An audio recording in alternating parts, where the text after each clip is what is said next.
First woman cricketer to join the Laws of Cricket challenge. I keep asking people questions and they actually get irritated with me after a while. No wonder they call you Shikipedia. You seem to be. Oh, you've done your research. I'll still think over the two options. You're giving me those looks. Welcome, Shikha Pandey, the first woman cricketer to join the Laws of Cricket challenge. We recently saw one of your Twitter threads where you spoke about how women's cricket does not need too much tinkering with the laws, but more marketing and grassroots development. Can you talk us about that and what exactly you meant? What triggered your thought process? So there's this topic being spoken about a lot of late. And I had been thinking about writing about it, but then obviously one tweet was not enough. So then that's how I wrote the whole thread. And I mean, it's my personal opinion, like I mentioned in the tweet as well. It's my personal opinion that as a cricketer, I've played international for 6 years. And I think the way forward is to invest more into grassroots level cricket, women's cricketers, and promote and advertise the game better. I am someone who believes that the basics of the game should not be altered and should not be tinkered with. Yes. Okay. Generally, beyond tinkering the rules for the sake of promoting women's cricket and all that, is there any rule in the cricket laws that you would like to be changed? Firstly, I would like to say that people are actually talking about, suggesting changes in women's cricket, which actually shows that people are interested. I mean, which is good. True. So it's always good to see things in the positive light. And secondly, I would like to, I mean, it's just again a personal opinion. I do not really like buys. Leg buys are okay with it, and I agree with Mark Waugh. He has been very vocal about runs not being given off as buys, and I also believe in that. Yes. Okay. Is it buys or leg buys? Because a lot of people actually are starting to talk about how leg buys are not needed. Because see, when as a bowler especially, the batsman actually misses the ball.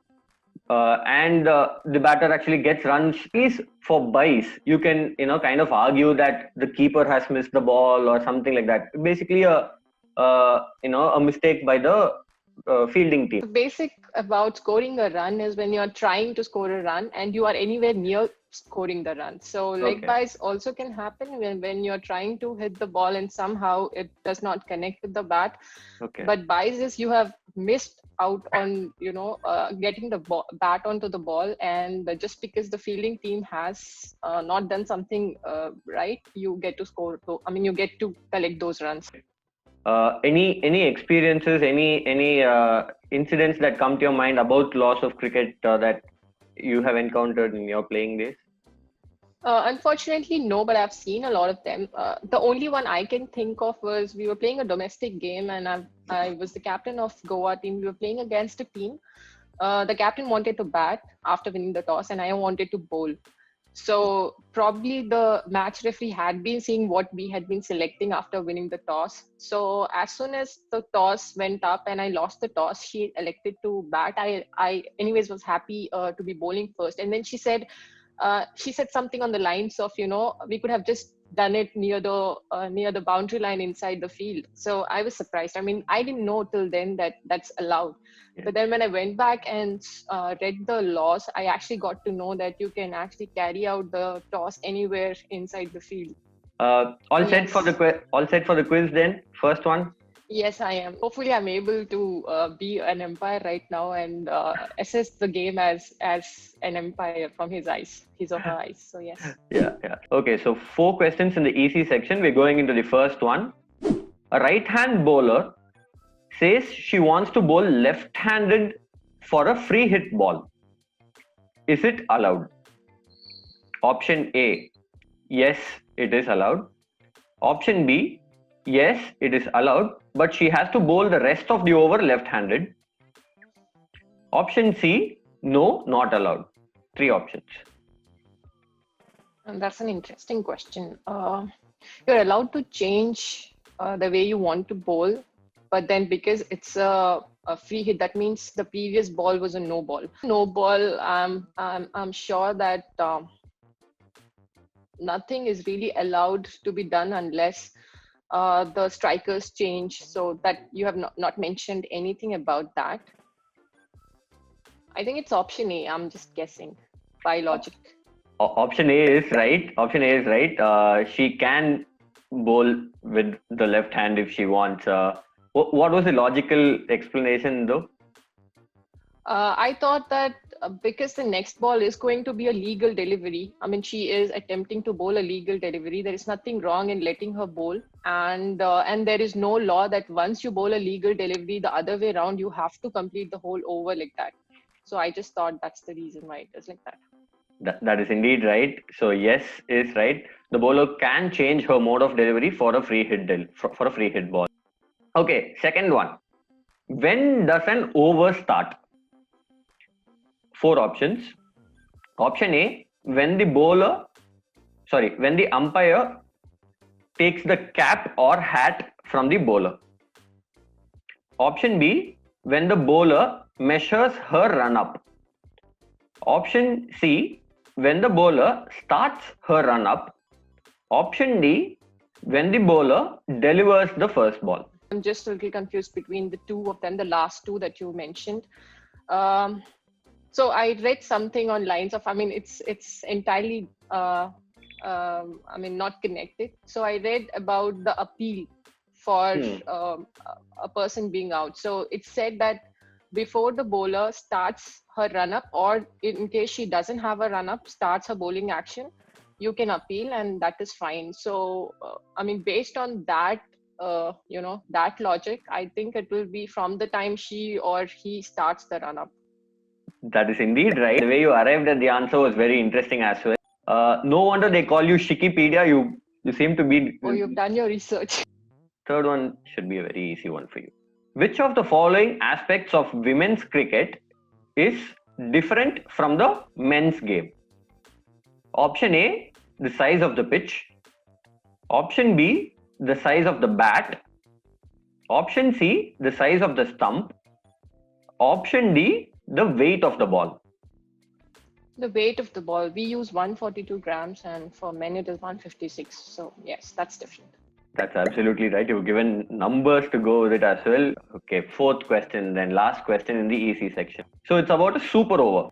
Can the team bowling second use the same ball as the one used by the team bowling first in a super over? This is the question. Okay. Option A, yes. Option B, no. Option C, yes, with the consent of the captain of the team bowling first. Okay. 3 options. Those are 3 options. Yeah. I know that you can bowl, if you are bowling second, you can bowl with the same ball that you were bowling with. Okay.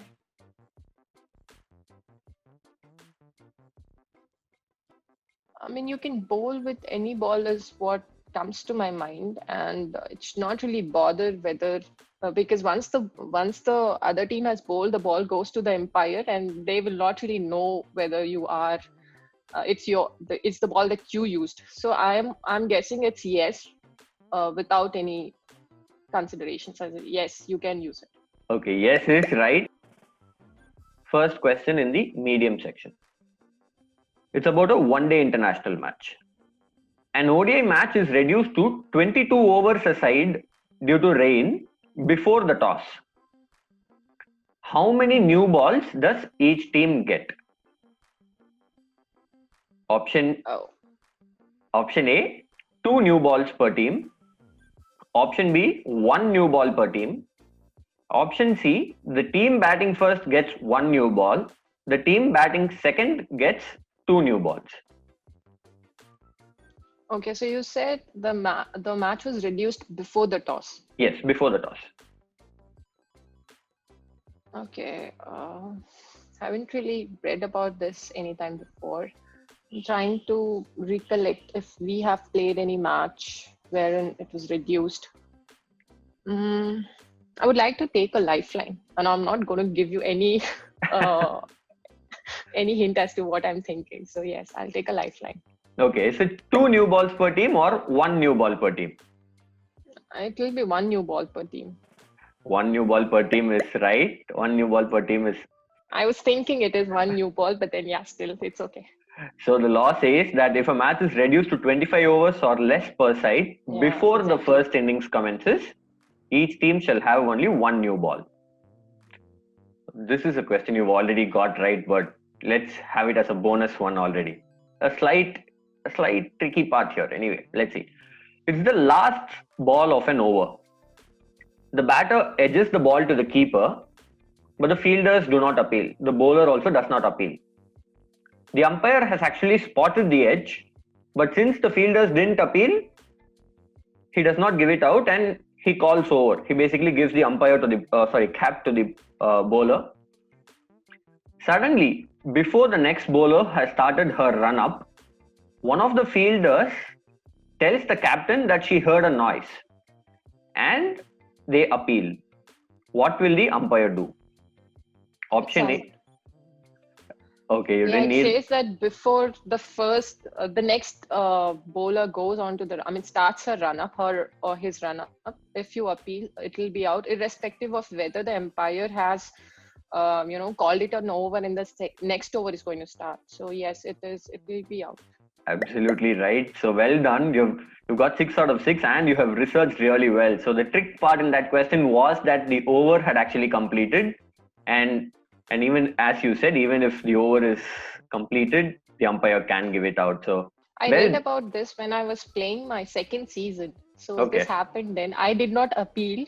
I was the bowler. I did not. It's very funny. I did not appeal, and the keeper and the first slip appealed. And I was a youngster then, so I got really scolded that you should appeal. Just because we appealed, you got the wicket. So I kind of read about this then. So I remembered. I'm delightful that I remembered. I've actually seen that the women's cricketers are actually a lot bolder or a lot smarter in terms of using these rules to their advantage. Probably because the volume of matches that we play is not at par. So we kind of take it seriously, I would say. I mean, we are very well versed, and probably I've seen a lot of girls very interested in cricket. I mean, they take up cricket because they are interested. So totally. yes, I mean, that can be a reason. So we have these kind of sessions even when we are having practice sessions, and if it's raining, we ask these kind of questions to each other in our team. So yes, it is fun. You've got 6 out of 6. We're moving on to the 7th question now, the last question in the medium section. A spinner's delivery hits the silly point's helmet and then goes to the batter. The batter hits the ball to the boundary. What will the umpire do? 4 options coming up. Yes. You don't need the options, looks like. Anyway, some options could be tricky. So option A, 0 runs. It becomes a dead ball. Option B, 1 run for the no ball. Option C, 4 runs. That is the batter hit it to the boundary, so it's 4 runs. Option D, 5 runs, which is the no ball plus the boundary. It will be option 5. So, I mean, any ball before reaching the batter, if it hits the fielder, so it is a no ball, and so that will be 1 plus the 4 that he has hit plus another ball, so another legal delivery coming up after that, so it will be 5 runs. Do you want to use a lifeline? Do you want to call up that secret friend that you were talking about? Yeah, I'm sorry. Yes, it will be just a no ball, so, and it will be called dead as soon as it is called. I mean, it touches the fielder. That is totally right. You've done a lot of homework, looks like, or you mean, and you've also got a pencil. I'm just now noticing a pencil or a pen. No. No, like I said, I like. So on this note, I'll ask you a question. So if you remember last year in BBL, I keep asking people questions and they actually get irritated with me after a while. So if you remember, there was this Dan Christian, he hit the ball. Matt Renshaw was fielding at long off. Okay. This is a BBL game. They were playing, I think catch. Yeah, exactly. Yeah. So Matt Renshaw took the catch, pull the ball back, but when he stepped outside the field, the ball was still over him. So he jumped and he, ricocheted the ball onto the fielder, and the batter was given out. Hmm. I mean, if you remember the incident, Yeah, I thought it was not out because he was already outside the play and he had grounded his feet and then come on back and jumped and done it. But there was no explanation given. I think I kind of vaguely remember this incident. I can't exactly recollect what happened, but going by what you said, my memory of that incident is that the law had changed a little in the recent times. So in the last 1 or 2 years, it was changed to say that the first point of contact. So basically, when Renshaw actually touched the ball first time, he was inside the ground. So after that, subsequently, he can go out and he can even juggle it up like from the air if he wants. So what he did there exactly, if I remember right, so that is actually allowed. So this law had actually changed, and if I remember, the change in the law was when you do that, when you push the ball in and the ball is still in the air, you need to be back inside the ground and you need to be grounded. What people would do is they would juggle the ball back and then come back. Be jumping out. Yeah, so you need to be grounded before taking the catch. That was the change in the law, because I read it after that as well. But then he was given out, probably there was some mistake regarding it. So, I mean, I have like 4 or 5 incidents of this sort, and I actually like knowing and going back and reading the laws, because it is fun. Every time you read the law, you interpret it in a different way. Exactly. So it all depends on the umpire's interpretation at whatever that particular incident. Like the World Cup 2019, for example. I mean, 5 runs and they gave it 6 runs, and it was all over there. Yeah, but think about it. It's like almost impossible for an umpire to actually judge when they cross and when the law actually states that like that for that 5 versus 6 runs that thing, that at the instance of the throw, the batsman should not have crossed. So it's almost impossible for an on-field umpire to check also when that throw starts, at the same time look at whether they're crossing and all that. So you have a lot of sympathy with the umpires, but I would like to say that go to the third umpire. So just going to the third umpire is not going to take that I agree. Well done. For now, we're moving on to the next question, 8th question, the first one in the tough section. You've got 2 lifelines left. Last over of a T20 international match. This is the last over of a T20 international match. Looking at the field, a batter guesses that the bowler is going to bowl a wide Yorker. So even as the bowler is in her run-up, the batters start running. They want to steal a bye, so that the other batter comes on strike. So the non-striker is actually the stronger batter, and they decide that since the bowler is going to bowl wide anyway, they'll just run before the ball is bowled. As they guessed, the ball goes outside the off stump and the batters take a bye. What happens? 4 options. Unfair play. Yeah, tell me. Option A, the striker is given out obstructing the field. Option B, it is allowed. 1 run or 1 bye is given to the batting side. Option C, it is not allowed and no runs. Option D, it is not allowed and 5 runs penalty is awarded to the fielding side. Basically, 5 runs are given to the fielding side. Okay, so I do not know whether 5 runs will be given at the very first instant or there's a warning also there. I know that it is unfair to steal a run, and the umpire can actually warn the non-striker. Obstructing the field is out of question, like what you said, and they'll be given the run. That is also out of question. I'll go with the lifeline. Shall I make it easier or tougher for you? You tell me. Easier, obviously. Okay, since you got 7 out of 7, I'll make it easier for you. Is it option D or option B? Basically, is it allowed?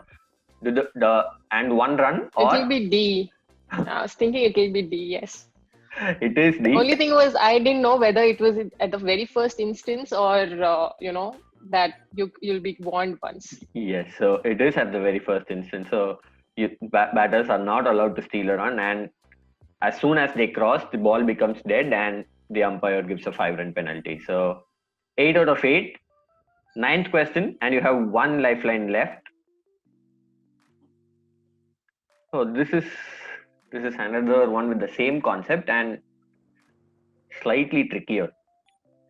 So before entering into her delivery stride, the bowler notices that the batters are trying to steal a run. Same concept.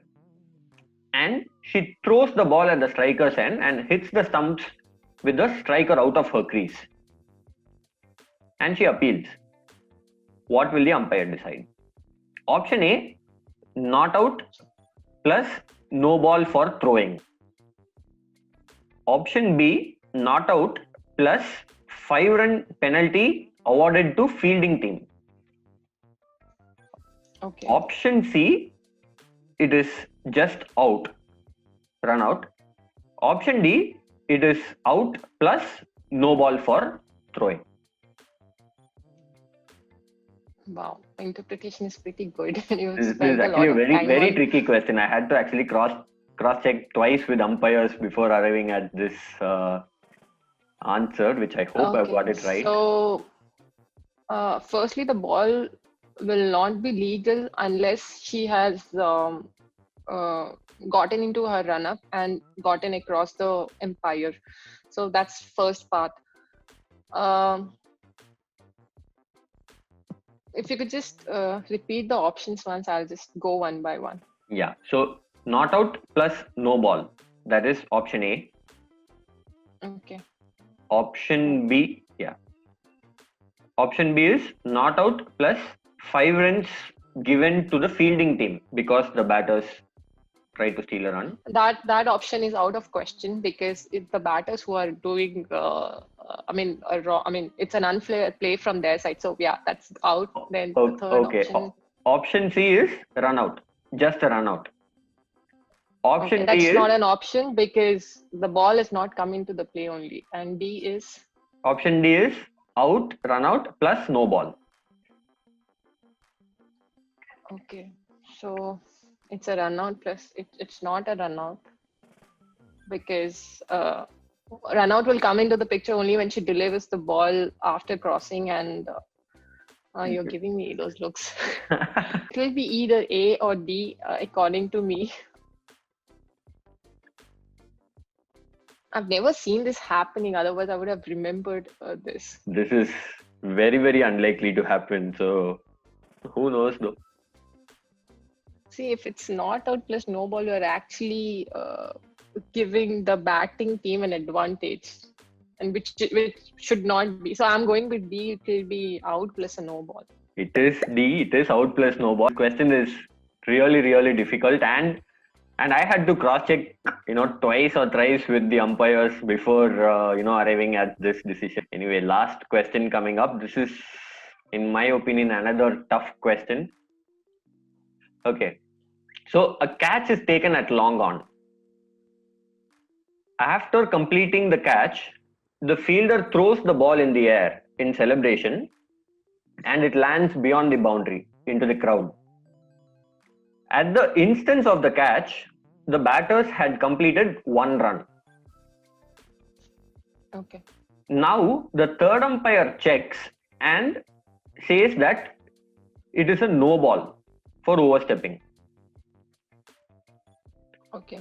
How many runs are awarded and who takes strike next ball? So this is the scenario.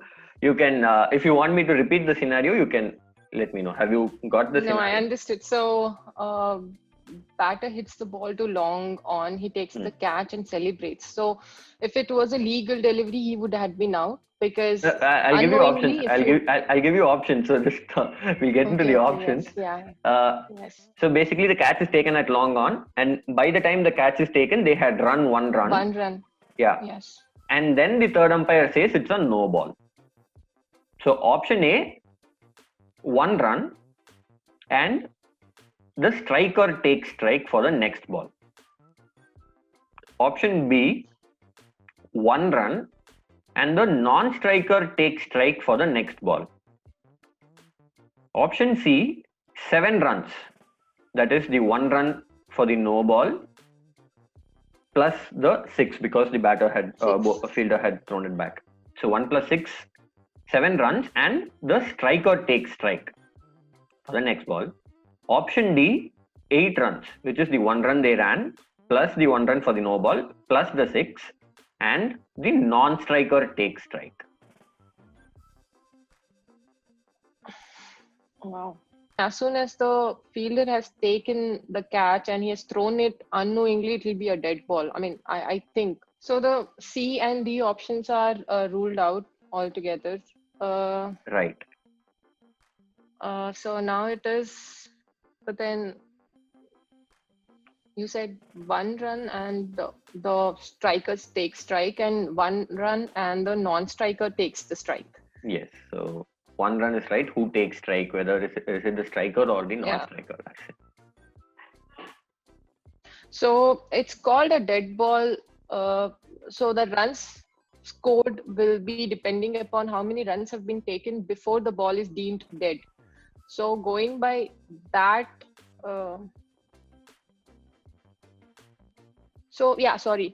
it is a no ball. So the 1 run that we are talking about is actually off the no ball, and the striker only will take the strike. So I'll go with the option 1. The 1 run is because of the no ball, and the striker takes the strike. Okay. Without giving you any kind of hints through my expressions, do you want to call up that secret friend that you were talking about? A ball has been bowled. The striker hits the ball. The long on fielder catches the ball and by mistake throws it behind. It goes for a 6. And they have completed 1 run in that process, in the whole of this, when this happens. So, but then as soon as he takes the catch and throws it, the umpire calls it a no ball for whatever reason, for probably overstepping. So, how many runs will be conceded? I mean, how many runs will be added to the batting team, and what will be the scenario? I mean, what are the 4 options that what can happen? So I'll give you 4 options if you can just help me with it. So the first option, they will be given 1 run and the striker takes the strike. The second option is they will be given a 1 run and the non-striker takes the strike. And the third option is they'll be given 7 runs and the striker takes the strike. And the last option is they'll be given 8 runs and the non-striker takes the strike.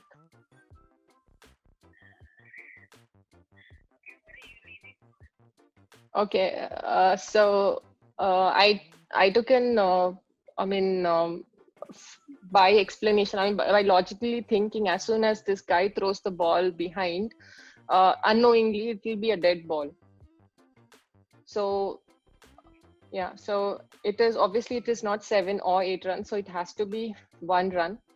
So either whether that 1 run is off a no ball for sure. So the question is whether it is the striker takes the strike or the non-striker takes the strike. So you want to go in with the non-striker and the single because you think it's a trick question, and the 1 run that's been given is because of the no ball. Okay, fine, taken. Thank you. I'll still think over the 2 options. Let's see. Yeah, thanks. I just called up my good friend Nanya Upendran. She is executive editor at Women's Cricket Zone, which is women's. It talks all about women's cricket. So she also was thinking of the 2 options that I gave her. I mean, I explained, and she also was. But then because it's a trick question, and she says that. And also I would like to ask one more question. When was this no ball called, and what no ball was this? The no ball was called by the 3rd umpire. According to her, she said something on the lines of the timing of the no ball call is very important. I probably seem to have missed it. Okay. And she says it will be the non-striker on strike, and one run will be called. I mean, one run will be added to the. That is indeed right. So if But the whole explanation you should be able to give me better. yeah, I'll actually just read out the law. Law, it's 2.5.4. It says that if a no ball is called following the check by the third umpire, the batting side shall benefit from the reversal of the dismissal and the one run for the no ball, but shall not benefit from any runs that may have subsequently been scored Scored off. had the original delivery been a no ball. Like basically, if the delivery was called no ball by the on-field umpire, that's the situation. Understood. Yeah. And where it also says that for the strike part, it says that where the batsman crossed while the ball was in the air, the batsman shall remain in the same ends as if the striker had been dismissed. 10 out of 10 for you. Well done. First Thank women. You have been very lenient. So yes, I was lucky. Thanks a lot. Thanks a lot. Thank you. Yeah. Thank you for having me. It was fun.